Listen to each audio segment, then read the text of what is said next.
온전한 신앙생활은 각자의 믿음의 수준에 따라서 살아계신 하나님의 은혜를 경험하고 체험하게 되는 것입니다. 성경은 구원받은 우리에게 말씀하기를 온전한 믿음으로 살아갈 것을 말씀하고 계십니다. 여러분, 그릇의 이 크기에 따라서 담을 수 있는 양이 정해져 있습니다. 신앙생활도 동일한 원리입니다.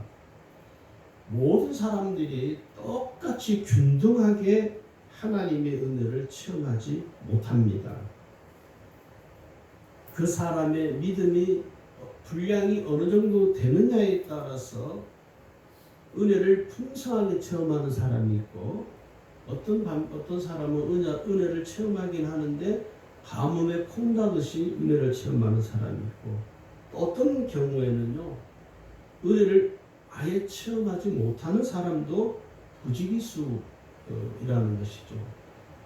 그래서 오늘 말씀은 특별히 외추절 절기를 통해서 이 믿음의 수준을, 나의 믿음의 영적인 수준을 좀 업그레이드 했으면 좋겠다는 마음이 들어서 오늘 설교 제목은요, 믿음의 수준을 업그레이드 하라라는 제목으로 말씀을 전하려고 합니다. 지금 나의 믿음의 수준에 만족하지 마시고 여러분의 각자의 믿음을 업그레이드 할 수 있기를 주의 이름으로 축원합니다. 아멘. 여러분, 성경의 인물들을 보니까요, 공통적인 이 중요한 하나의 키워드가 있더라고요. 그게 뭐냐면 믿음의 수준이, 영적인 수준이 매우 높은 것이 공통점입니다. 가장 우리가 쉽게 생각할 수 있는 인물 중에 한 사람은 아브라함이죠.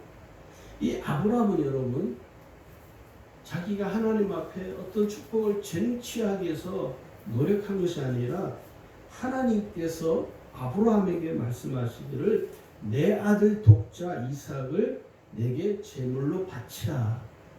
하나님이 말씀을 아브라함에게 하셨습니다. 이 이삭은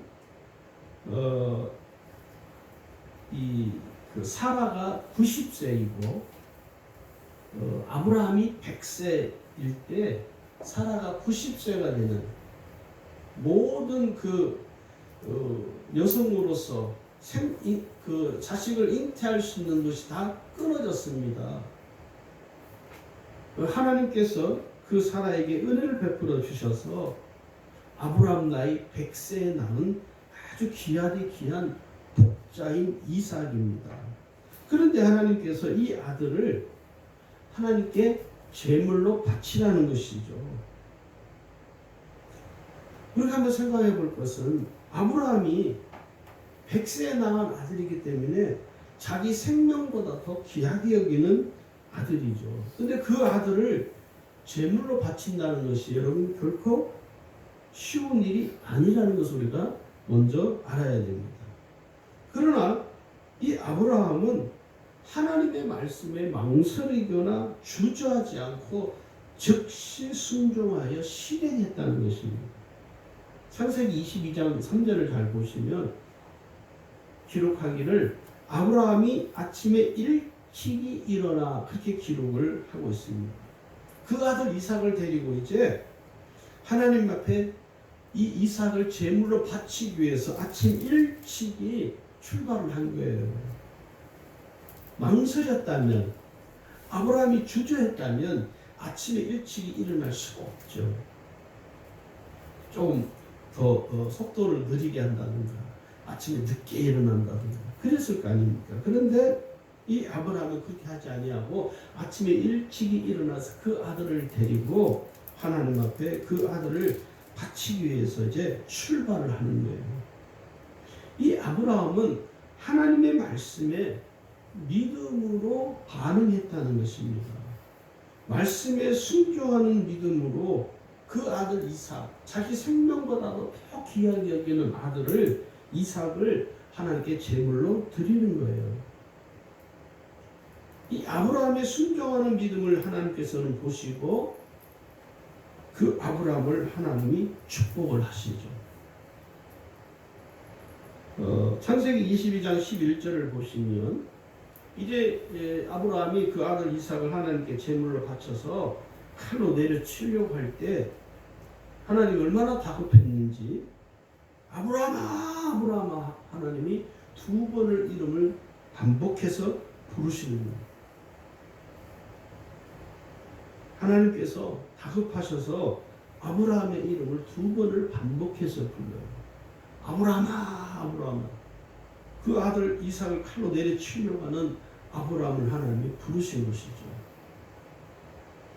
우리가 깨달아야 될 것이 있는데 그게 뭐냐면 이 아브라함을 통해서 우리가 깨달아야 할 것은 중요한 사실이 있습니다. 그게 뭐냐면 믿음은 여러분 계산하지 않는 것입니다. 아브라함은 계산하지 않았습니다. 근데 우리는 계산을 참 많이 하죠. 대부분 성도들이 하나님의 은혜를 받습니다.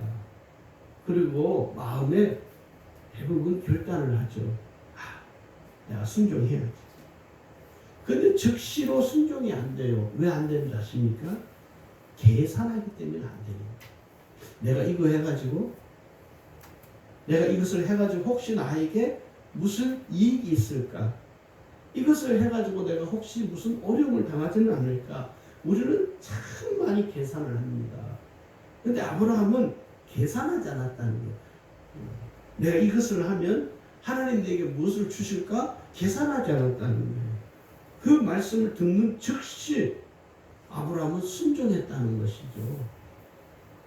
이게 순종까지 우리가 왜 안 되는지 아느냐면 우리는 아브라함처럼 결단까지는 해요. 그런데 아브라함처럼 순종을 못하는 거예요. 즉시로. 왜? 계산을 하기 때문에. 왜 우리가 망설이냐면 계산하기 때문에 망설여지는 거예요. 내가 계산하기 때문에 마음이 주저해지는 것이죠. 그러다면 하루 이틀 지나면서 마음이 내게서 하나님 말씀을 듣고 순종하고자 하는 이 결단했던 마음들이 시간이 지나면서 여러분 소멸됩니다. 그리고 한참 시간이 지난 다음에 우리는 어떻게 합니까? 깨닫죠. 뭘 깨달아요? 후회하는 것을 깨닫는 거예요. 내가 그때 했어야 되는데. 내가 그때 그 즉시 순종했어야 되는데. 내가 다음에는 꼭 해야지. 다음에 될까요? 안 됩니다. 왜요? 계산하기 때문에. 말씀을 들은 즉시로 순종하지 않으면 여러분 영적인 감동은요 하루 만에 사라진다는 사실을 알아야 됩니다. 영적인 이 감동이 사라진 이후에는요 내가 순종하고 싶어도 순종할 수가 없습니다. 그래서 순종은요 결단은 누구나 할 수 있어요. 어린아이도 결단할 수 있어요. 근데 순종은 누구나 못합니다. 그래서 후회를 하는 거예요. 말씀을 들은 즉시 깨달은 즉시 순종하는 것이 진짜 믿음이에요. 요즘 말로 찐이란 말 아십니까? 요즘 말로 찐이 되려면 내가 진짜가 되려면 말씀을 들은 즉시 영적인 감동과 감화를 받은 즉시 어떻게 되냐? 실행에 옮겨야 돼요. 이게 아브라함을 통해서 우리가 깨닫는 은혜인 것입니다. 두 번째 인물은 이 백부장입니다. 이 백부장의 믿음 우리가 너무 잘 아는 것이죠. 예수님께서는요, 이 백부장은 예수님의 제자가 아닙니다. 백부장은 어떤 사람이냐면 예수님의 말씀을 전적으로 믿는 사람이에요. 예수님이 어떤 기적을 행하고 어떤 능력을 행하기 때문에 그 능력과 이적을 믿는 것이 아니라 예수님의 말씀을 믿는 사람이었습니다. 그래서 그 백부장의 믿음에 대해서 예수님이 극찬을 할 수밖에 없는 것이죠. 오늘 우리는요, 예수님의 말씀보다는 어떤 기적, 어떤 이적을 믿는 경향이 있어요. 쉽게 말하면 이런 거예요. 사람들이요, 큰 교회가 의리의리하게 한 500평 되는 교회와 상가, 지하 교회가 두 교회가 이렇게 있어요. 그러면 대부분 99% 모든 성도들이 어느 교회를 택합니까? 의리의리한 건물로 지어진 그 교회 가요. 누가 지하 상가 지하에 있는 교회로 갑니까? 안 갑니다. 정말 말씀을 온전히 믿는 사람이라면 그곳이 지하이든 2층이든 관계가 없죠. 그런데 오늘 많은 사람들은 무엇을 봅니까? 건물을 보는 것이죠. 하나님의 말씀을 믿는 것이 아니라, 주의 말씀을 믿는 것이 아니라 인간의 눈에 보이는 외적인 것에 우리는 더 관심이 많습니다. 그걸 우리는 믿음이라고 그래요. 아니요, 그건 믿음이 아닙니다. 믿음으로 사는 것이 점점 흐려지고 퇴색되는 시대에 우리가 지금 살고 있습니다. 그래서는 더욱더 우리가 이 백부장의 신실한 믿음을 본받아야 된다고 말씀드리고 싶습니다.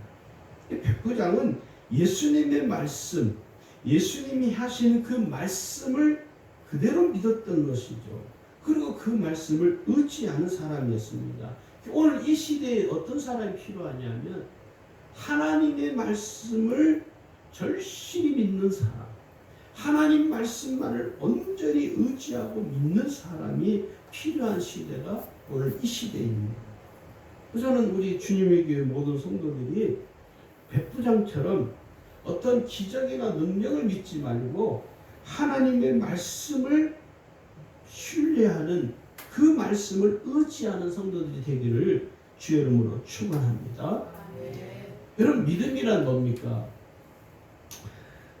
연극이나 또 드라마, 영화에 등장하는 배우들은 여러분 드라마나 영화 속에서 스토리를, 그 영화 속의 스토리나 드라마 속의 스토리를요, 현실과 혼동하지 않습니다. 그래서 그 배우들은 그 자기들이 열연한 이 이제 드라마나 영화가 끝나면요, 다시 자기 현실 세계로 돌아간대요. 그 모든 배우들이 그렇게 공통적으로 이야기해요. 기자가 물어봐요. 아니, 그렇게 영화에 몰두를 하면 그 영화 속의 캐릭터와 본인과 어떻게 혼동이 되지 않느냐. 그러니까 모든 배우들이 뭐라고 하냐면 영화 촬영이 딱 끝나는 순간 그 캐릭터에서 벗어난다는 거예요. 빠져나온다는 거예요. 무슨 말이냐? 현실과 그 영화를요, 동일시하지 않는다는 거예요. 그래서 그런 말이 있죠. 영화는 영화일 뿐, 드라마는 드라마일 뿐. 이 현실과 영화나 드라마를 혼동하지 않는다는 거예요. 우리가 믿는 신앙은 여러분, 연극이나 드라마, 이 영화는 전혀 다른 것입니다. 왜냐하면 우리가 믿는 믿음은요, 사실을 토대로 해서 그 사실을 우리가 믿는 것입니다. 우리가 믿는 이 믿음은 꾸며낸 스토리가 아니라 실제로 일어난 사실이죠. 그래서 우리는 그 사실에 근거한 것을 토대로 해서 우리가 믿음을 가지고 그 스토리를 믿는 것입니다. 우리가 이 믿음을 이야기할 때, 사실을 이야기할 때 영어로는 팩트라고 하죠. 팩트. 하나님이 살아계신 사실, 이건 팩트입니다. 여러분, 저는 미디어를 잘 믿지 않는 사람입니다. 미디어에서 보내는 뉴스나 이런 것들이요, 팩트가 아닌 경우가 거의 대부분입니다. 그래서 가짜 뉴스가 어디서 생산이 되느냐면 어떤 면에서 미디어 쪽에서 많이 생산되는 경우가 많아요. 그러니까 우리의 신앙은 허구가 아니라 실제적으로 일어난 사실에 근거한, 또 역사적인 사실에 근거한 그 스토리를 우리가 믿는 겁니다. 예수님이 이 세상에 구주로 강림하신 스토리, 우리가 이것을 믿는 것이죠. 이 사람이 뭐 지어낼 수 있는 스토리가 아니거든요. 아무런 죄가 없으신 그 예수님의 스토리가 사실이기 때문에 우리는 그 스토리를 믿는 거예요. 그 예수님을 믿는 것이죠. 아무 죄가 없으신 예수님이 십자가에서 죽으셨어요. 그것이 실제로 일어난 사건이고 스토리예요. 우리는 그것을 믿는 거죠. 그 예수님이 죽으신 지 사흘 만에 무덤에서 부활하셨어요. 그래서 우리는 그 부활의 사실을 믿는 것입니다. 그걸 우리는 부활신앙이라고 그러죠. 그러니까 실제적으로 일어난 이 사실을 믿는 이 믿음을 우리는 신앙이라고 합니다. 좀 더 이것을 좀 더 구체적으로 말씀을 드리려면 믿음이란 뭐냐면 첫 번째 믿음은 예수 그리스도이십니다. 예수님은 우리가 믿는 믿음의 본체이십니다. 믿음의 근본은 바로 예수님이십니다. 우리는 예수님을 믿는 거예요. 사람을 믿는 게 아니에요. 예수님은 우리의 구주가 되시죠. 그래서 예수가 아닌 다른 이름으로는요, 죄에서 구원받을 수가 없습니다. 예수님만이 유일한 우리의 구주가 되십니다. 마태복음 1장 21절에 보니까 아들을 낳으리니 이름을 예수라 하라. 이는 그가 자기 백성을 그들의 죄에서 구원할 자이심이라. 예수님만이 유일하게 우리의 구원자라는 사실을 또 사도행전 4장 12절에 가면 말씀하고 있습니다. 다른 이로서는 구원을 받을 수 없나니 천하 사람 중에 구원을 받을 만한 다른 이름을 우리에게 주신 일이 없습니다. 오직 예수님만이 우리의 유일한 구원자라는 거예요. 그래서 우리는 예수님을 어떻게 믿고 고백합니까? 예수님은 나의 구주, 나의 하나님이십니다. 예수님은 나를 대신해서 십자가에서 피 흘려 죽으셨습니다. 예수님은 십자가에 죽으시고 사흘 만에 무덤에서 부활하셨습니다. 우리는 그 예수님을 믿는 것이죠. 할렐루야. 네. 우리가 예수를 믿는데 나는 예수 아닌 다른 일을 믿겠다. 그거는 구원받을 수가 없어요. 신천지가 왜 구원이 없느냐? 그들은 예수를 믿지 않습니다. 그들은 이만희를 추종하는 자들이에요. 그래서 우리가 그들을 분류할 때 이단이라고 분류하는 거예요. 거짓 영에 사로잡힌 자들이라고 우리가 맹공격을 할 수밖에 없는 거예요. 왜? 오직 예수 그리스도만이 우리의 구원자시기 때문에 그렇습니다. 두 번째 믿음이란 뭐냐면 말씀을 믿는 것입니다. 우리가 믿는 신실한 믿음은 하나님의 말씀을 근거로 한 믿음입니다. 하나님의 말씀을 빼버리면 우리의 믿음은 헛것이 돼요. 우리의 믿음은 아무 소용이 없습니다. 그래서 우리는 하나님의 말씀을 온전히 믿고 의지하는 거예요. 우리가 믿는 이 신실한 믿음은 이 하나님의 말씀을 통해서 우리에게 임하는 것이고 하나님의 말씀을 통해서 우리가 믿음으로 확정할 수 있는 거예요. 할렐루야. 네. 그러므로 여러분 믿음이 하나님의 말씀으로 확증을 받아야 됩니다. 나의 믿음이 어디에서 이 확증이 되어야 하느냐면 하나님의 말씀에서 나의 믿음을 확증받으셔야 돼요. 하나님의 말씀으로 믿음의 확정을 받으면 어떤 일이 일어나느냐? 하나님의 말씀을 내가 가까이 하게 돼요. 또한 하나님의 말씀을 늘 묵상하게 됩니다. 이 믿음의 확증이 뭐냐? 내가 하나님의 말씀을 가까이 하는 사람은요, 믿음의 확증이 분명한 사람이에요. 오늘 우리가 예수 믿는 우리가요, 왜 하나님 말씀을 가까이 하지 않느냐? 믿음의 확증이 불충분하기 때문에 그래요. 믿음의 확증, 믿음의 확신이 분명한 사람은요, 하나님의 말씀을 가까이 하는 사람입니다. 그리고 이 말씀을 묵상하는 사람이에요. 여러분, 영적인 능력은 어디서 나오느냐? 하나님의 말씀을 묵상하는 습관을 형성하는 데에서 영적인 능력이 나오는 거예요. 제가 이렇게 집회를 가끔 가서 이렇게 보면 성도들이 참 안타까운 게 있더라고요. 공통적으로. 뭐 우리 교회 남의 교회 할 것 없이 뭐냐면 영적인 능력이라는 말을 잘 오해를 하시더라고요. 잘 모르시더라고요. 그러니까 무슨 말이냐면 어떤 막 방언을 막 침튀가면서 기도하면 그게 영적인 능력이 있다고 생각해요. 틀린 말은 아닙니다. 또 어떤 치유의 능력이 나타나는 사람이 있어요. 그 사람 보면서 능력이 있네 이렇게 말을 해요. 틀린 말은 아닙니다. 그런데 그것보다 더 중요한 영적인 근원적인 영적인 능력이 뭐냐면 하나님의 말씀에 있습니다. 할렐루야. 우리는 자꾸 외적인 것에 관심이 많아요. 눈에 보이는 외적인 것에. 하나님의 말씀에는 관심이 없고 오늘날 성도들이 영적인 능력 그러면서 하나님의 말씀에는 관심이 없고 자꾸 다른데 외적인 것에 육신의 눈으로 보여지는 것에만 이 관심이 자꾸 가요. 그러다 보니까 하나님의 말씀은 멀리 하는 것이죠. 여러분 꼭 깨달으실 게 뭐냐? 내가 정말 영적인 능력 있는 사람이 되기를 원한다면 하나님의 말씀을 가까이 하셔야 돼요. 하나님의 말씀을 늘 묵상하는 습관을 여러분들이 형성돼야 돼요. 왜냐? 이 신실한 믿음은요. 하나님의 말씀을 듣고 그 말씀을 묵상함으로써 강력하게 내게서 만들어지는 거예요.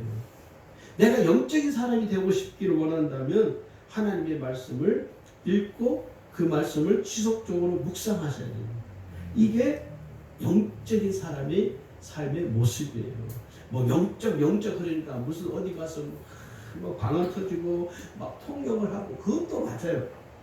그러나 그게 다가 아니에요. 방언 못 하셔도 괜찮아요.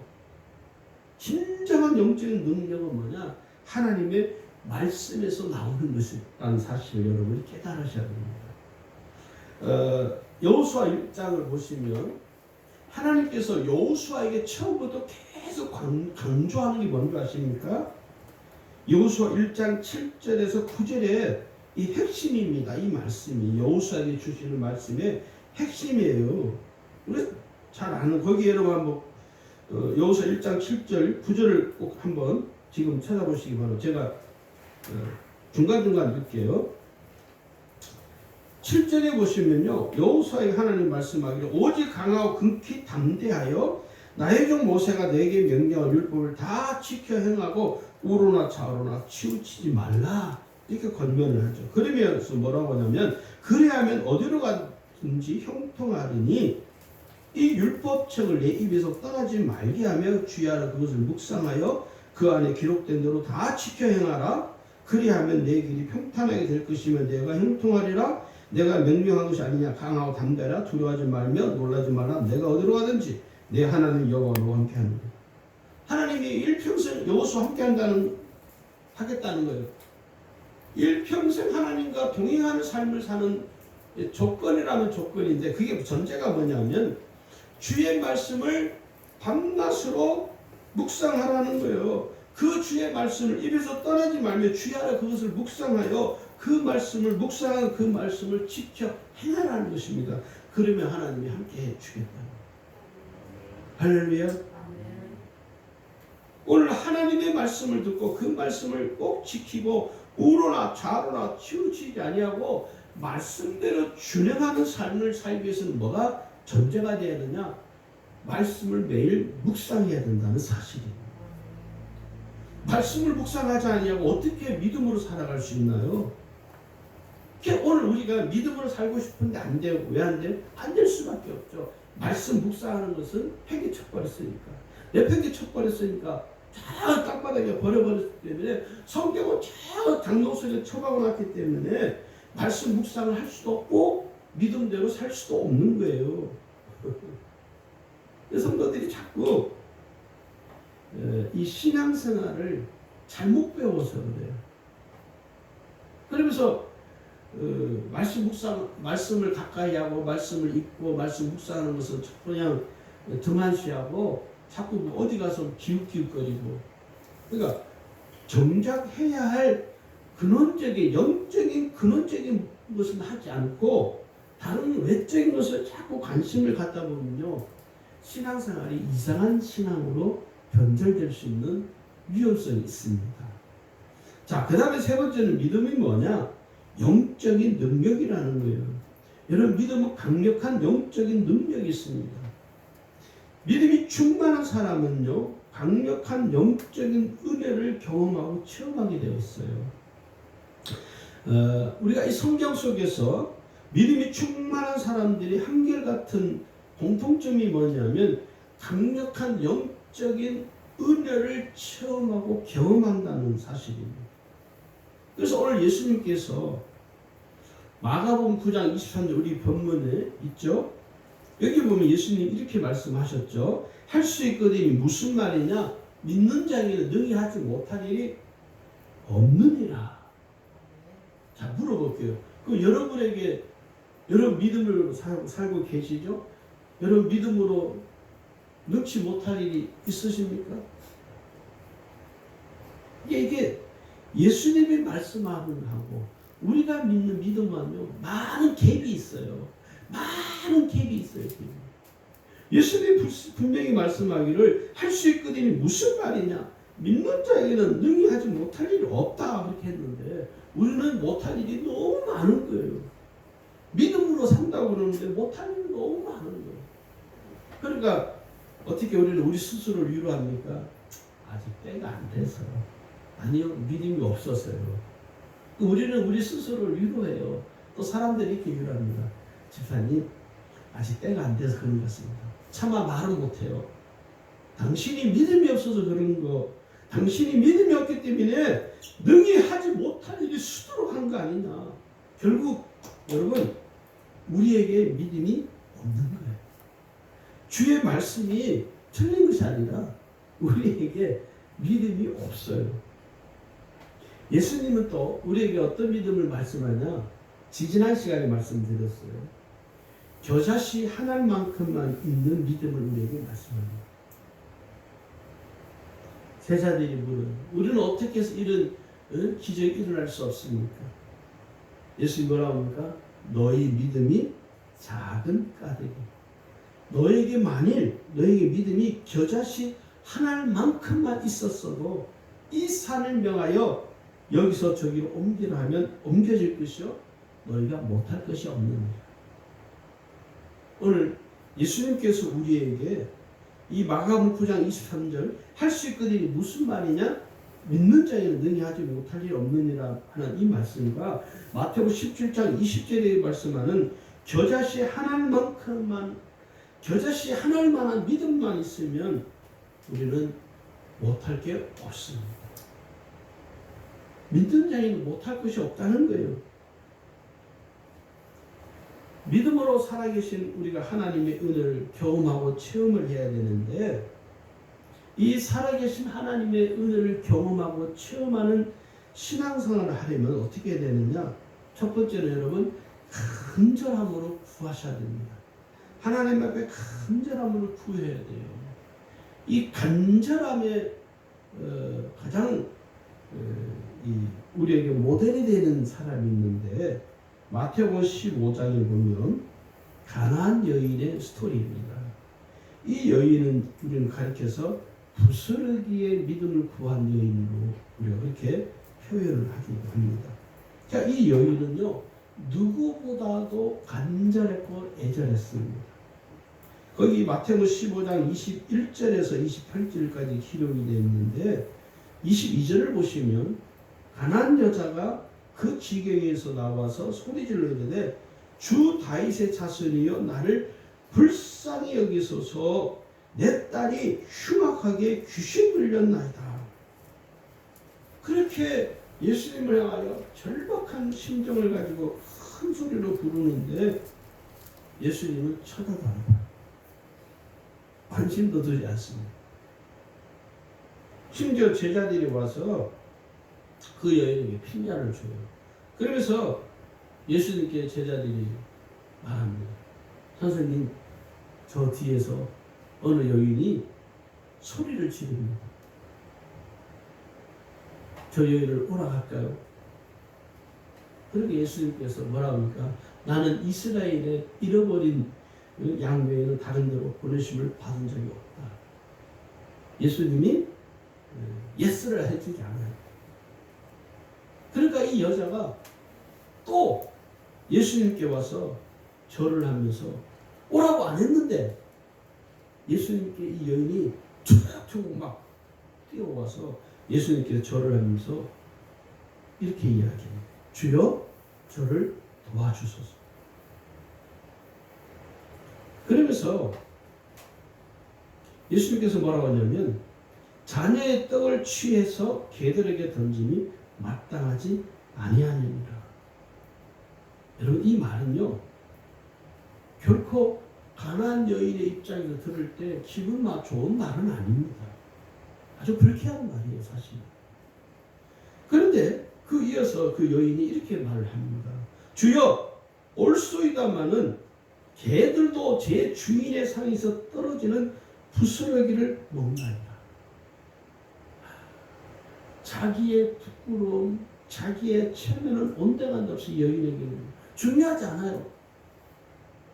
예수님에게 그런 들어서 유쾌하지 않은 말을 들었음에도 불구하고 이 여인은 그것이 그 여인의 삶에는 중요하지 않은 거예요. 개들도 제 주인의 상에서 떨어지는 부스러기를 자기를 개라고 표현하는 예수님이 그렇게 말씀하시고 자기도 내가 개 같은 인생이지만 개도 주인의 상에 떨어지는 부스러기를 먹지 않습니까? 그래 예수님이 뭐라고 합니까? 여자여 내 믿음이 크도다 내 소원대로 되리라 하시니 그때로부터 그의 딸이 나으니라. 간절함이 결핍된 믿음은요 온전한 믿음이라고 할 수 없습니다.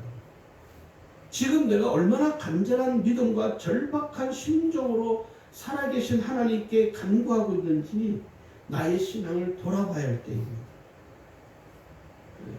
내가 얼마나 간절한 믿음으로 구하는지 내가 얼마나 절박한 심정으로 은혜를 구하는지 하나님께서 보고 계신다는 거예요.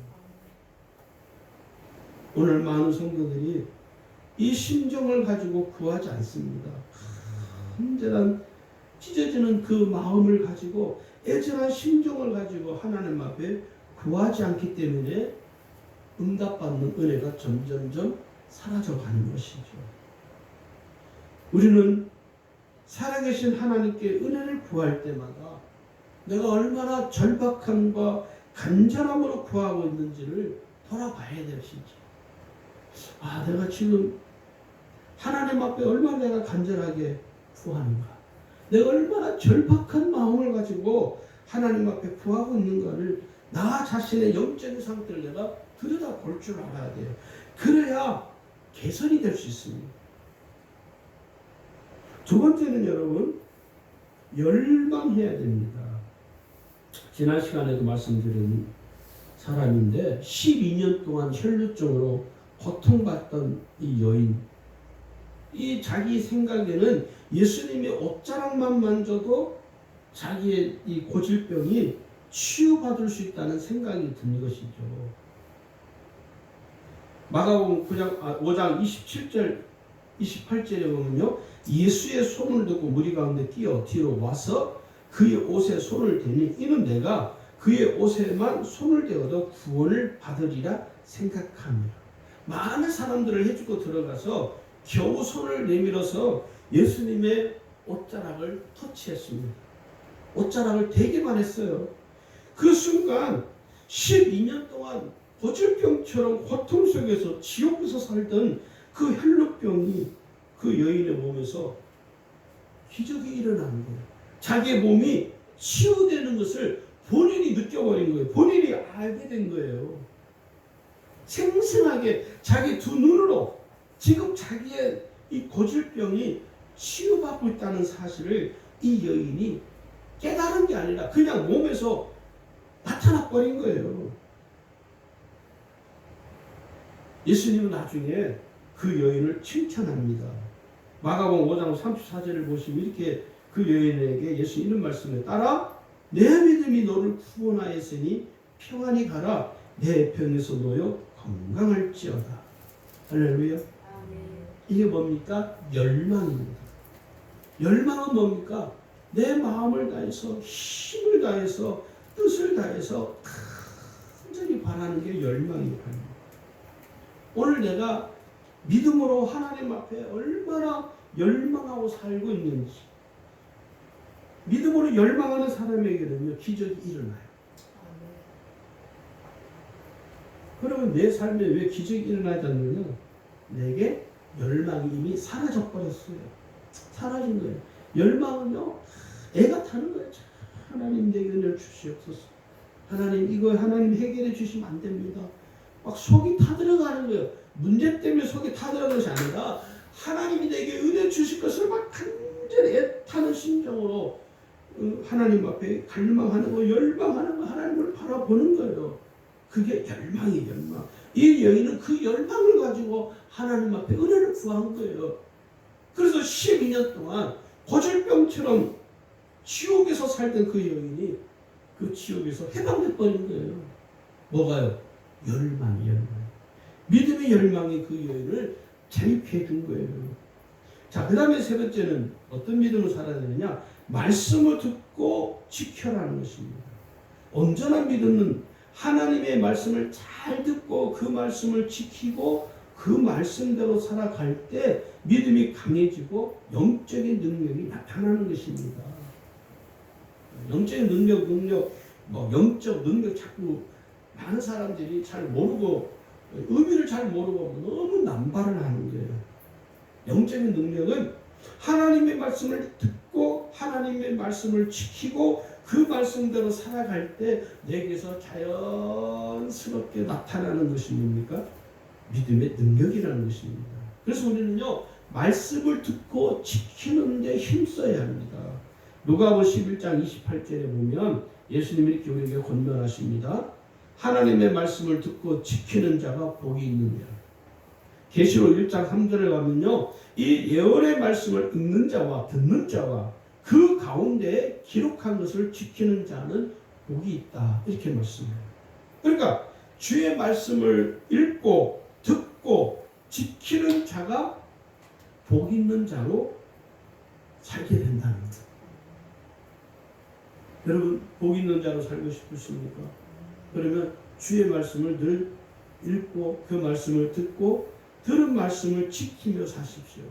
하나님께서 반드시 여러분에게 복 있는 자로 살아가도록 은혜를 베풀어 주십니다.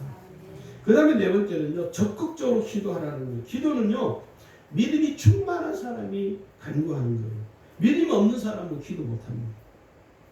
예수님을 구주로 믿고 고백함으로써 주어진 첫 번째 은혜가 뭐냐면 기도예요. 기도. 하나님의 자녀된 권세로서 첫 번째 행하는 권세가 뭐냐? 기도의 권세입니다. 기도는 권세예요. 권세. 의무가 아니에요. 여러분. 기도는 하나님 앞에 그냥 요즘 말로 찌질하게 울면서 그게 기도가 아니고 기도의 권세를 가지고 하나님 앞에 당당하게 구하는 게 기도예요. 그래서 제가 이런 표현을 쓴 거예요. 적극적으로 기도하라는 거예요. 적극적으로. 구원의 은혜를 알기 전에는요 우리가 기도가 무엇인지를 몰랐습니다. 그러니까 모른 채 살았기 때문에 기도를 안 한 것이죠. 그러나 여러분 예수님을 믿고 나면요 구원의 은혜를 경험하고 나면 믿음의 눈이 열리면서 가장 먼저 경험하는 것이 뭡니까? 기도 응답이에요. 그래서 이 기도는요 믿음을 경험하는 가장 강력한 영적인 능력이 됩니다. 할렐루야. 마태복음 21장 21절에 예수님이 이렇게 말씀하죠. 너희가 기도할 때 뭐 할 때? 기도할 때 무엇이든지 믿고 구하는 것은 다 받으리라. 못 받는 이유가 뭐죠?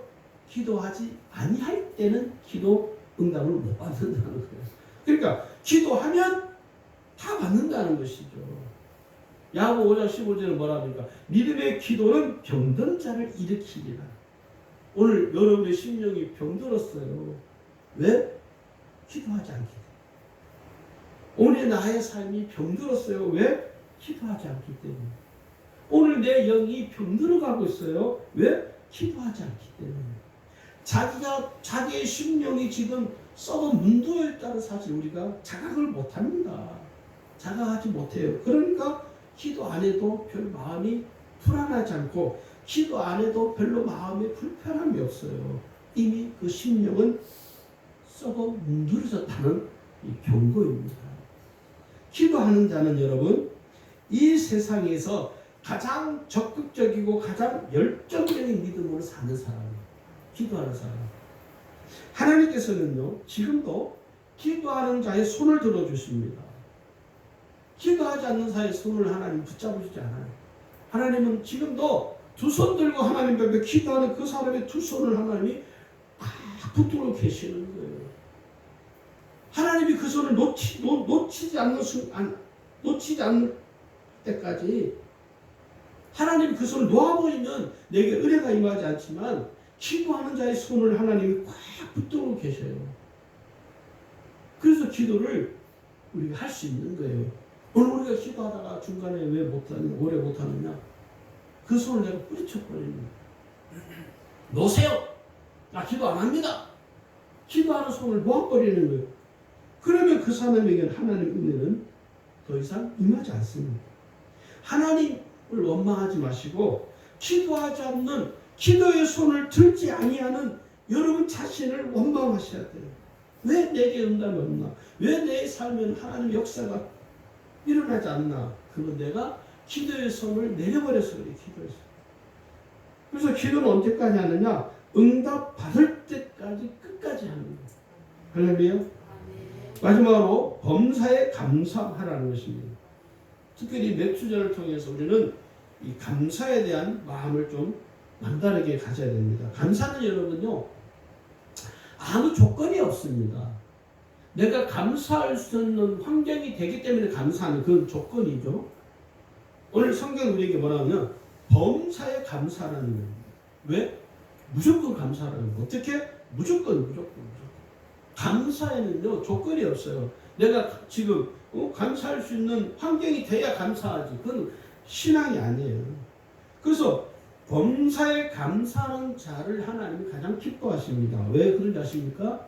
감사는 하나님의 뜻을 따라 사는 신앙이기 때문에 그렇습니다. 데살로니가 전서 5장 18절에 이렇게 말씀합니다. 범사에 감사하라. 이것이 그리스도 예수 안에서 너희를 향하신 하나님의 뜻이니라. 범사에 감사하는 하나님의 뜻이에요. 내가 슬픈 일을 당해도 불행한 일을 당해도 억울한 일을 당하여도 감사하는 것은 여러분 쉽지 않습니다. 결코 쉽지 않습니다. 감사하며 사는 것이 쉽지 않지만 오늘 구원받은 성도들에게는 뭐라고 하냐면 범사에 감사하라는 거예요. 왜요? 그것은 하나님의 뜻이기 때문에 그렇다는 거예요. 오늘 나의 삶의 형편과 처지가 감사할 조건이 되었기 때문에 감사하는 건요 신앙이 아니에요. 감사할 수 없는 환경이지만 하나님 앞에 내가 신실한 믿음으로 감사하며 나가는 거예요. 이게 진짜 신앙이에요. 신앙. 구원받은 성도는 하나님께 믿음을 다해서 내게 주어진 삶에 감사드리는 거예요. 그러니까 하나님께 감사하면요 삶이 달라져요. 다른 사람에게도 달라져요. 감사하지 못하기 때문에 자기의 삶을 다른 사람들에게 짜증을 내는 거예요. 화를 내고 분노를 터뜨리는 것이죠. 그러나 진정으로 하나님께 감사하면요 자기 자신에게도 감사하는 삶을 살지만 다른 사람들에게도 감사하는 삶을 살게 돼요. 그래서 감사하는 사람은요 항상 얼굴에 미소가 있어요. 저 사람 분명히 화날 일인데 분명히 저 사람 화가 나야 되는데 화를 안 내는 거예요. 왜? 감사해요. 하나님께 감사하는 사람은요 주위의 모든 사람들도 감사하게 돼요. 하나님께만 감사하는 것으로 끝나는 게 아니에요. 하나님께 정말 감사하며 사는 사람은요 주위 사람들에게도 감사해요. 뭐 형편이 좋아져서 감사해요. 그래서 안 믿는 사람들 저 사람 예수 믿는 사람인데 나 같으면 화가 날 텐데 저 사람 화도 안 나. 사람 바본가? 훨씬 예수 안 믿는 사람들 볼 때는 저 바본가 이렇게 생각할 수 있죠. 근데 하나님 보시기에는 뭐요? 그 사람이 바보예요. 감사는 그 사람은요 신실한 사람이에요. 그래서 하나님이 그 삶을 더 축복할 수밖에 없는 거예요. 그래서 여러분 감사가 많은 사람일수록 감사가 풍성하면 풍성해질수록 하나님의 은혜가 내 삶에 더 넘치게 된다는 사실을 여러분 깨달으셔야 됩니다. 오늘 맥주제를 통해서 우리 주님의 모든 성도들이 말씀을 들으시고 믿음의 수준을 여러분 업그레이드 하세요. 지금의 수준에 만족하지 마세요. 여러분의 믿음을 업그레이드 시키세요. 그래야 하나님의 은혜를 더 풍성하게 경험하고 체험하게 됩니다. 그러한 삶이 되기를 주의 이름으로 축원합니다.